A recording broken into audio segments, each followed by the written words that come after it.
स्वागत है आप सभी का एग्जामिनेशन बुद्धा यूट्यूब चैनल पर। आज के इस वीडियो में हम बिहार सब इंस्पेक्टर के प्रीलिम्स एग्जामिनेशन की स्ट्रेटजी को जो है डिस्कस करेंगे और आज से हम प्रिपरेशन स्टार्ट करेंगे।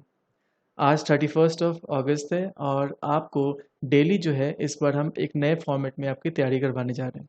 आपको यह टास्क डे वाइज दिया जाएगा, यानी कि आपको एक दिन का टास्क दिया जाएगा और उस टास्क में आपको दिया जाएगा होमवर्क में ल्यूसेंट या क्राउन से जो भी टॉपिक आपको हम देंगे इम्पॉर्टेंट, आपको वो कवर करना होगा। इसके साथ जो है उस दिन का न्यूज़पेपर करंट अफेयर्स के तौर पे आपको उतना कवर करना होगा एक दिन का।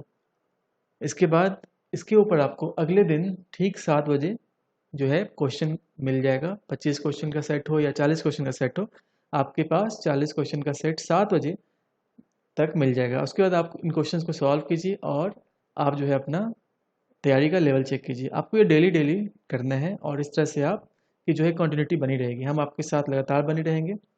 इसीलिए जो आज का ये एपिसोड है, इसमें भी आपको टॉपिक्स और क्वेश्चंस दिए जा रहे हैं। ये पहला दिन है बिहार दरोगा के प्रीलिम्स के एग्जाम के लिए स्पेशली हो गई। इसमें आज के इस एपिसोड में 25 प्रश्न जो है वह लिए जा रहे हैं और इसका कट ऑफ 20 है। जो आज का टॉपिक है जो लिया गया है वह लिया गया है हिस्ट्री, यूरोपियों का आगमन, जो कि लुसेंट के पेज नंबर 36 से 37 में है। और स्पीडी जनरल साइंस का जो है प्रमुख वैज्ञानिक से जो है कुछ क्वेश्चंस लिए गए। ये आपको बताने के लिए कि ऐसे ही आपको जो है दिया जाएगा, जैसे कि आज के एपिसोड में आपको डे 2 का टॉपिक दिया जाएगा और इन्हीं टॉपिक्स के ऊपर आपको 1 तारीख को यानी 1 सितंबर को ठीक 7 बजे आपको क्वेश्चंस दे दिए जाएंगे प्रैक्टिस के लिए। तो आपको इसी तरह फिर 1 तारीख को दिए जाएंगे टॉपिक्स और आपको उनके ऊपर जो है फिर होमवर्क करना है और उसके ऊपर हम आपका टेस्ट लेंगे। तो फिर ठीक है, हम जो है शुरू करते हैं। आप इन क्वेश्चंस को सॉल्व कीजिए। अगर आपने टॉपिक पहले किया हुआ है तो अच्छी बात, अगर नहीं किया तो आप इन टॉपिक्स को कीजिए, बुक्स खोलिए और फिर उसके बाद आकर वापस इस वीडियो को चलाकर एक अच्छा प्रैक्टिस सेट सॉल्व कीजिए। या आप लोगों ने अगर टॉपिक किया हुआ है तो चलिए क्वेश्चंस को सॉल्व करते हैं। जो पहला क्वेश्चन है यहाँ पर आपको मैच करना है एक सूची जो है यूरोपीय व्यापारिक कंपनी का दिया गया है और सूची 2 में स्थापना वर्ष दिया गया है। आपको यह मैच करना है। तो आप थोड़ा समय लें, आपको 2 सेकंड का पॉज दिया जा रहा है। क्वेश्चन को अच्छे से देखें। इसका करेक्ट आंसर यहाँ पर हो जाएगा पुर्तगाली ईस्ट इंडिया कंपनी जो है, पुर्तगीज ईस्ट इंडिया कंपनी थी, वह स्टेब्लिश हुई थी 1498 में। ए का 1 बिल्कुल सही है। ब्रिटिश ईस्ट इंडिया कंपनी की बात करें तो उसकी स्थापना हुई थी 1600 ईस्वी में। डच ईस्ट इंडिया कंपनी 1602 में और फ्रेंच ईस्ट इंडिया कंपनी 1664 ईस्वी में। यानी इसका ऑप्शन ए जो है यह करेक्ट हो जाएगा।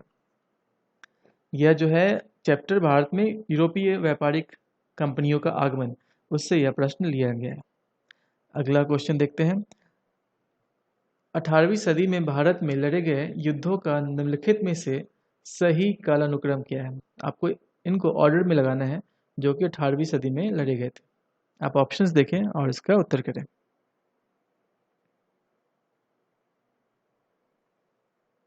तो इसका यहाँ पर जो करेक्ट आंसर हो जाएगा वह हो जाएगा, सबसे पहले अंबर युद्ध हुआ था, फिर उसके बाद प्लासी युद्ध हुआ था, फिर वांडीवाश और बक्सर का युद्ध लड़ा गया था।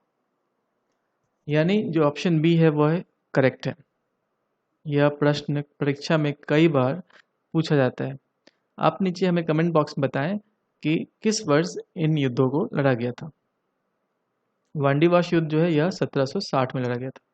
इसी तरह आपको कमेंट बॉक्स में बताना है कि बक्सर युद्ध, अंबर युद्ध और प्लासी का युद्ध जो है कब लड़ा गया था। यह 18वीं सदी के लड़े गए युद्ध है। अगला प्रश्न है, वांडीवाश के युद्ध 1760 में जो है किसने किसको हराया था। तो आप ऑप्शंस देखें और इसका उत्तर करें। इसका सही उत्तर हो जाएगा 1760 में अंग्रेजी सेना ने आयरकुट के अंडर में आयरकुट के अंदर में उसके नेतृत्व में क्या किया था। आयरकुट के नेतृत्व में वांडीवास की लड़ाई में फ्रांसीसियों को बहुत बुरी तरीका से हराया था। तो इसका उत्तर हो जाएगा ब्रिटिश ने फ्रेंच को हराया था। ऑप्शन सी यह करेक्ट है। और किसके लीडरशिप में? तो आयरकुट, आपको यह नाम याद होना चाहिए। बैटल ऑफ वॉन्डिवॉर्स जो है काफ़ी फेमस युद्ध है और इससे परीक्षा में प्रश्न पूछे जाते हैं। आयरकुट के नेतृत्व में अंग्रेजी सेना ने फ्रांस को हराया था। अगला क्वेश्चन है 15 अगस्त 1947 के बाद भी भारत का कौन सा भाग पुर्तगाल के अधीन बना रहा? इसका करेक्ट आंसर है ऑप्शन ए गोवा। गोवा जो है वह पुर्तगीज के कंट्रोल में था। और फिर गोवा को जो इंडिपेंडेंस वो कब मिली, आप नीचे कमेंट में हमें बताएं। भारत में पहली मुद्रण मशीन यानी प्रिंटिंग प्रेस की स्थापना किसने की? प्रिंटिंग प्रेस की स्थापना भारत में जो है यह किसको श्रेय जाता है? कहाँ के लोग थे? तो इसका करेक्ट आंसर हो जाएगा ऑप्शन ए, यानी पुर्तगालियों ने। पोर्तुगीज के द्वारा प्रिंटिंग प्रेस को पहली बार भारत में खोला गया था। किसे जहांगीर ने खान की उपाधि से सम्मानित किया था? महत्वपूर्ण प्रश्न है, आप इसका उत्तर दें। इसका सही उत्तर हो जाएगा जहांगीर ने हॉकिंस को खान की उपाधि से सम्मानित किया था। ऑप्शन ए या करेक्ट हो जाएगा। भारत में 1612 ईस्वी में अंग्रेजों ने अपनी पहली फैक्ट्री कहाँ स्थापित की थी? प्रश्न में जो ध्यान देने वाली बात है, किसने? तो अंग्रेजों ने अपनी पहली फैक्ट्री कहाँ स्थापित की थी। प्रश्न को आप ध्यान से पढ़ें और इसका उत्तर करें। इसका उत्तर हो जाएगा ऑप्शन डी, सूरत। पिछले प्रश्न में जो हॉकिंस है इसके संबंध में कुछ इन्फॉर्मेशन आपको पता होना चाहिए। मुगल दरबार में जाने वाला प्रथम अंग्रेज जो था वो था कैप्टन हॉकिंस था।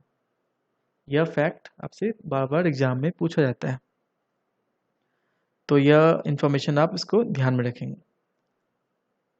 अगला प्रश्न है, जब 17 मई 1498 ईस्वी में वास्को डिगामा कालीकट में उतरा था तो उसने किसका स्वागत किया? तो उसका स्वागत जो है किसने किया था? ऑप्शंस देखें और इसका करेक्ट ऑप्शंस को चूज करें। तो करेक्ट आंसर है इसका ऑप्शन ए। 17 मई 1498 में वास्को डिगामा जो है भारत में कालीकट बंदरगाह पहुंचा था और इस तरह से उसने भारत और यूरोप के बीच में एक नए समुद्री मार्ग की खोज की थी। और इसमें एक और प्रश्न पूछा जाता है कि इस यात्रा में वास्को डिगामा को किस भारतीय व्यापारी ने सहयोग दिया था? तो वह है अब्दुल मजीद।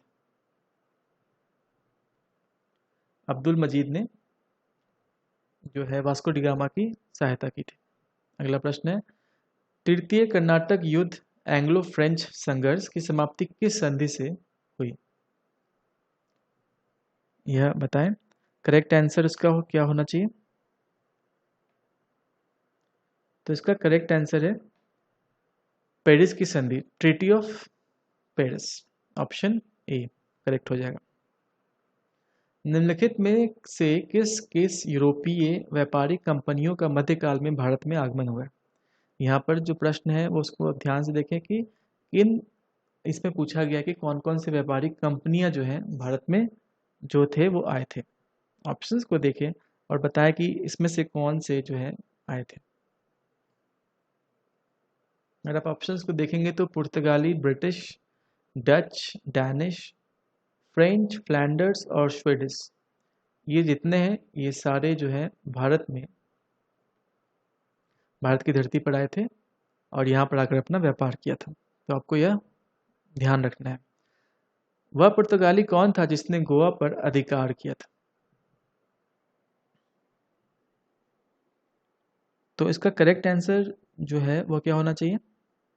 इसका करेक्ट आंसर है option B, Alfonso de Albuquerque. 1509 ईस्वी में अल्फांसो डी अल्बुकर्क ने भारत में पुर्तगालियों का वो क्या बना था? वाइसरॉय बना था।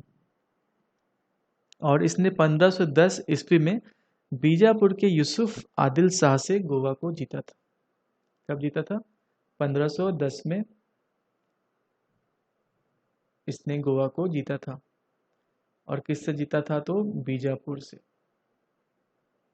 बीजापुर के यूसुफ आदिल शाह से। अगला प्रश्न है, कौन सा युद्ध यूरोपीय आंग्ल फ्रांसीसी युद्ध का विस्तार नहीं था?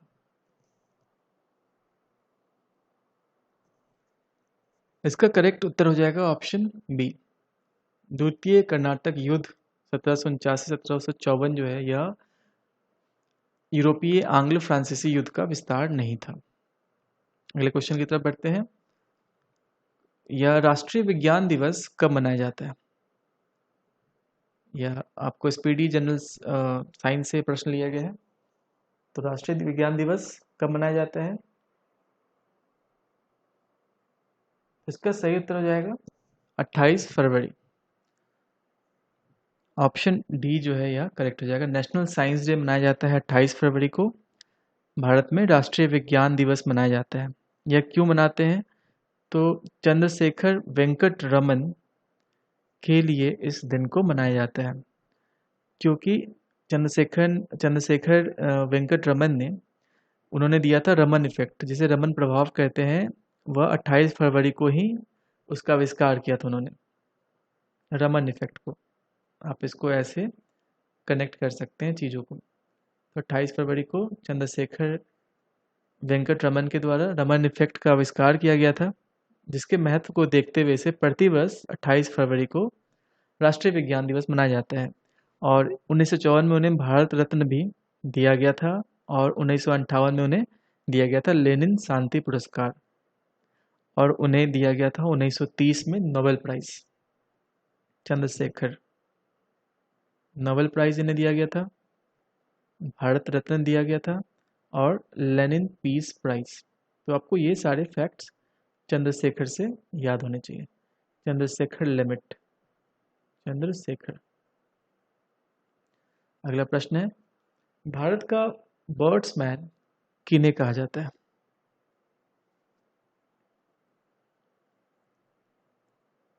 तो इसका सही उत्तर हो जाएगा option C, doctor Salim Ali को जो है भारत का बर्ड्समैन कहा जाता है। इंपॉर्टेंट क्वेश्चन है। सापेक्षिकता का सिद्धांत किसने दिया था?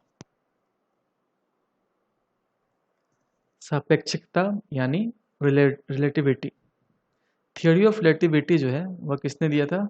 काफ़ी फेमस है equation, E is equal to M C square. तो E is equal to M C square दिया था द ग्रेट आइंस्टाइन ने। ऑप्शन ए यहाँ करेक्ट हो जाएगा। निम्न में से किसने ऑक्सीजन का आविष्कार किया?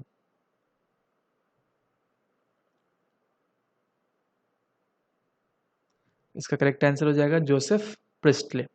जोसेफ प्रिस्टले ने ऑक्सीजन का आविष्कार किया। हेनरी कैंडविस की बात करें, इसने हाइड्रोजन का आविष्कार किया था। एडवर्ड जेनर ने किया था चेचक के टीका का। अगला प्रश्न है, निम्न में से किस भारतीय वैज्ञानिक के प्रयासों से आर्यभट्ट, रोहिणी तथा एप्पल जैसे उपग्रह अंतरिक्ष में प्रक्षेपित किए गए? प्रश्न को इस ढंग से भी पूछा जा सकता है, महत्वपूर्ण प्रश्न है, आप इसका उत्तर बताएं।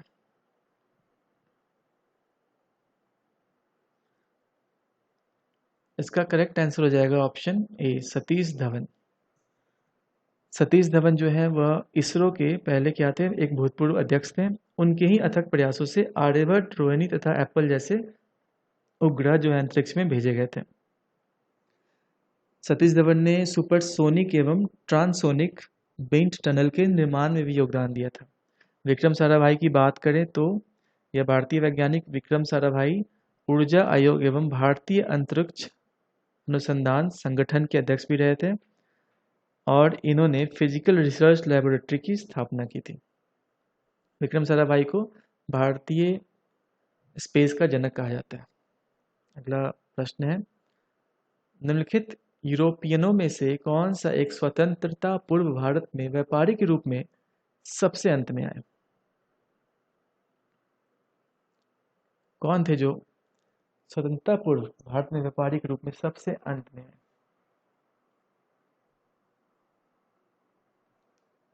आप इस प्रश्न को रट जाइएगा, बिल्कुल याद रखिएगा, महत्वपूर्ण प्रश्न है। जो स्वतंत्रता पूर्व भारत में व्यापारिक रूप में आए थे वह है फ्रांसीसी। ऑप्शन सी करेक्ट हो जाएगा। अगला है प्रश्न, मुगल बादशाह ने किसे नवाब की पदवी प्रदान की थी?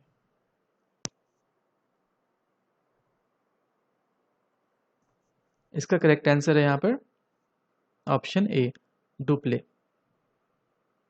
डुप्ले को नवाब की जो है पदवी प्रदान की गई थी। अगला प्रश्न देखते हैं, भारत में ब्रिटिश उपनिवेश निवेशवाद के दौरान नए शहरों का प्रादुर्भाव हुआ। कलकत्ता, जो कि अब कोलकाता है, उन प्रथम शहरों में से एक था। निम्नलिखित में से कौन से गांवों से मिलकर कलकत्ता शहर बना था? एनसीईआरटी से यह प्रश्न लिया गया है। एनसीईआरटी के बुक्स में आपको दिखाई देगा, और अगर आप ल्यूशियन क्राउन को फॉलो कर रहे हैं तो उसमें भी आपको यह फैक्ट दिखाई देता है। तो इसका करेक्ट आंसर हो जाएगा सूतानुती, कालीकट और गोविंदपुर, जो कि ऑप्शन सी है।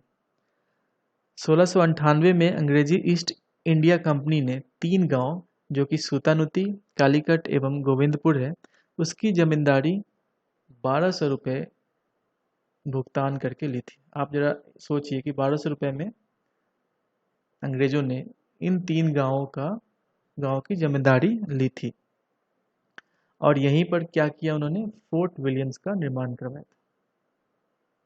फोर्ट विलियम्स का निर्माण करवाया था।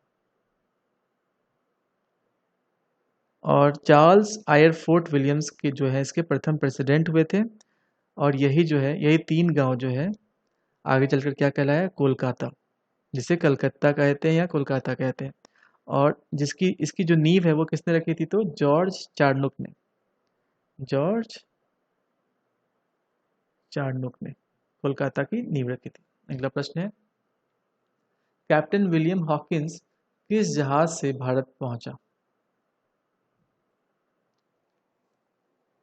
विलियम हॉकिंस, याद कीजिए कि वह मुगल दरबार में जाने वाला प्रथम जो है क्या था?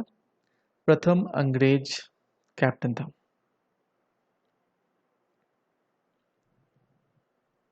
इसका करेक्ट आंसर हो जाएगा रेड ड्रैगन। ऑप्शन बी जो है यहाँ करेक्ट है। भारत आने वाला पहला अंग्रेजी जहाज था वह रेड ड्रैगन था। अगला प्रश्न देखते हैं, डचों ने अपनी पहली फैक्ट्री 1605 ईस्वी में कहाँ स्थापित की? अंग्रेजों ने कहाँ की थी? अंग्रेजों ने सूरत में की थी। और डच की बात करें तो डचों ने अपनी पहली फैक्ट्री जो है स्थापित की थी वह की थी मसूलीपट्टनम में। और दूसरी जो है व्यापारिक कोठी अगर आपसे पूछा जाए तो दूसरी थी पुलिकत में। पुलिकट में सेकेंड थी, और पहली थी मसूलीपट्टनम में। और पुर्तगालियों की अगर बात करें तो पुर्तगालियों ने पहली अपनी जो है फैक्ट्री स्थापित की थी वो कोच्चिन में। अंग्रेजों ने सूरत में, डचों ने मसूलीपट्टनम में, और पुर्तगालियों ने कोच्चिन में।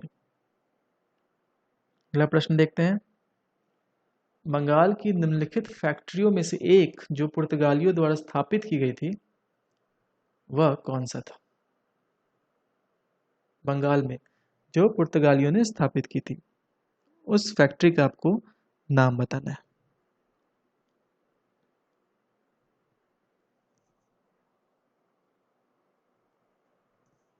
इसका करेक्ट आंसर है ऑप्शन सी, हुगली।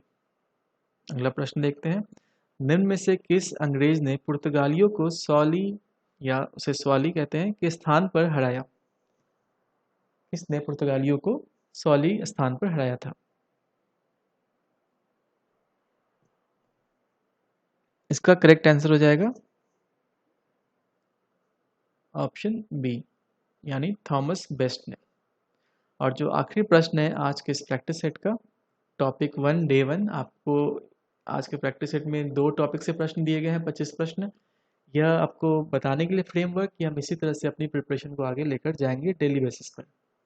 तो आखिरी प्रश्न चलिए देखते हैं, निम्न में से किसके साथ सुब्रमण्यम चंद्रशेखर को भौतिकी का नोबेल पुरस्कार संयुक्त रूप से प्रदान किया गया था?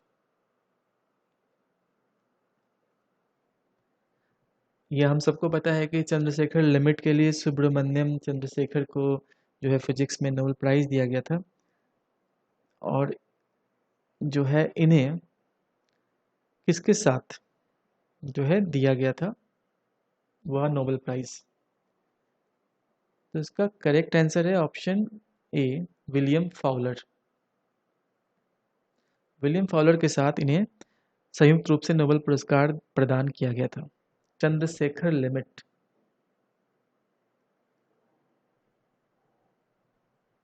चंद्रशेखर लिमिट के लिए इन्हें दिया गया था। और यह जो है अमेरिका में जाके बस गए थे। उन्होंने तारों के संबंध में अनेक अनुसंधान किए थे। 1983 में इन्हें विलियम फाउलर के साथ भौतिकी का नोबेल पुरस्कार दिया गया था। 1983 में नोबेल प्राइज दिया गया इन्हें। सूर्य के मास को इन्होंने सूर्य के द्रव्यमान के 1.4 गुना द्रव्यमान को चंद्रशेखर लिमिट कहते हैं। जो सन का मास है उसके 1.4 अगर आप इंटू कर दें उसके मास को, तो वह चंद्रशेखर लिमिट कहलाता है। और इन्हें जो है 1983 में विलियम फाउलर के साथ नोबेल प्राइज़ दिया गया था। महत्वपूर्ण प्रश्न है, आप इसको ध्यान में रखें। इसके साथ ही हमने 25 प्रश्नों का शानदार प्रैक्टिस सेट सॉल्व किया। आप अपने हमें अपना स्कोर नीचे बताएं। अब टाइम आ गया है कि आपको जो है डे 2 के लिए टॉपिक्स दिए जाएं। आज 31 अगस्त है, आपको ये टॉपिक दिए जा रहे हैं। आपको इन टॉपिक्स को 31 अगस्त यानी आज आप टॉपिक पूरा कर लें। जो आपको टॉपिक दिए जा रहे हैं, पॉलिटी से, फिजिक्स से मात्रक करना है, और बायोलॉजी से आपको जीवाणु यानी बैक्टीरिया और वायरस के द्वारा होने वाले रोग या बीमारी से के लिस्ट को पढ़ना है। और इसके साथ करंट अफेयर्स जो है हम करेंगे न्यूज़पेपर ऑफ द डे। हम दैनिक जागरण लेकर चल रहे हैं, तो 31 अगस्त का आप न्यूज़पेपर उठाइए। जो भी आपको इम्पोर्टेंट लग रहा है सारा पढ़ जाइए। नेशनल, इंटरनेशनल, बिहार से रिलेटेड हो, अगर इम्पोर्टेंट कुछ है तो वो कवर कीजिए, स्पोर्ट्स है तो वो कवर कीजिए। और इसके ऊपर आपको इन टॉपिक्स के ऊपर यानी 1 सितंबर को क्वेश्चन ठीक 7 बजे मिलेंगे, और फिर आपको तीसरा टॉपिक दे दिया जाएगा। इस तरह से हम डेली टॉपिक लेंगे और डेली वाइज इन टॉपिक्स को करते जाएंगे। तो आज का टॉपिक पॉलिटी में आपको भारतीय संविधान का विकास करना है। जब इस टॉपिक में आपको महत्वपूर्ण टॉपिक है, इसमें आपको 1935 का जो है भारत का सरकार का अधिनियम दिखाई देगा, गवर्नमेंट ऑफ इंडिया एक्ट 1919 दिखाई देगा, 1853 से लेकर आपको क्राउन रूल दिखाई देगा। इसमें काफ़ी महत्वपूर्ण है, उसके जितने भी स्पेसिफिकेशन हैं आपको सारे पॉइंट्स पढ़ जाने चाहिए। फिजिक्स में आपको बात करना है तो यूनिट्स पढ़ना है, एसआई यूनिट्स और डायमेंशंस। एसआई यूनिट्स ही, जैसे एक्सेलरेशन का एसआई यूनिट क्या होता है, फोर्स का क्या होता है, तो ऐसी सारी चीज़ें आपको दिखाई देंगी। और बायोलॉजी में आपको बैक्टीरिया से और वायरस से होने वाले जो भी रोग या बीमारी है उनको आपको पढ़ना है। मेरे हिसाब से यह टॉपिक आपको एक दिन में सफिशिएंट है, आप कर लेंगे। 3 घंटा 4 घंटा तो आप 24 घंटा में निकाल ही सकते हैं। और आपको इनके ऊपर प्रश्न, अच्छे प्रश्न तो काफ़ी हैं, लेकिन आपको सिलेक्टेड और बहुत अच्छे प्रश्न मिलेंगे 1 सितंबर को ठीक 7 बजे। और यह हम इस चीज़ को कंटिन्यू रखेंगे। करंट अफेयर्स के लिए आप दैनिक जागरण पेपर ले लें रेफरेंस के तौर पर, या जो पेपर ले सकते हैं। हम दैनिक जागरण लेकर चल रहे हैं। 31 अगस्त के लिए पूरा पढ़ें, और आपको करंट अफेयर्स के क्वेश्चन भी कल जो है यानी 1 सितंबर को दिए जाएंगे, और फिर आपको तीसरा टॉपिक दिया जाएगा। इस तरह से हम इस पैटर्न में हम जो है एसआई के प्रीलिम्स की तैयारी करेंगे, ताकि आपका इंटरेस्ट जो है बना रहे। 24 घंटे का टास्क है, आप अपने सुविधानुसार 4 घंटा निकालिए अपने बिजी शेड्यूल से, और यह टॉपिक को कंप्लीट कीजिए। इसके साथ ही इस वीडियो को समाप्त करते हैं। हम इस जो है इसको कंटिन्यू रखेंगे इस सीरीज़ को। आपको अगर यह वीडियो पसंद आए तो उसको लाइक, सब्सक्राइब और शेयर करना नहीं भूलिएगा। और पीडीएफ के लिए आप please Telegram channel examination Buddha join कर सकते हैं। आपको यह पीडीएफ 2 दिन के बाद वहाँ पर उपलब्ध करा दिए जाएंगे। थैंक यू, अपना ख्याल रखें और आपका दिन काफ़ी शुभ हो। और जो टॉपिक्स दिए जा रहे हैं आप उनको प्लीज़ प्लीज़ प्लीज़ कंप्लीट कीजिए। Thank you.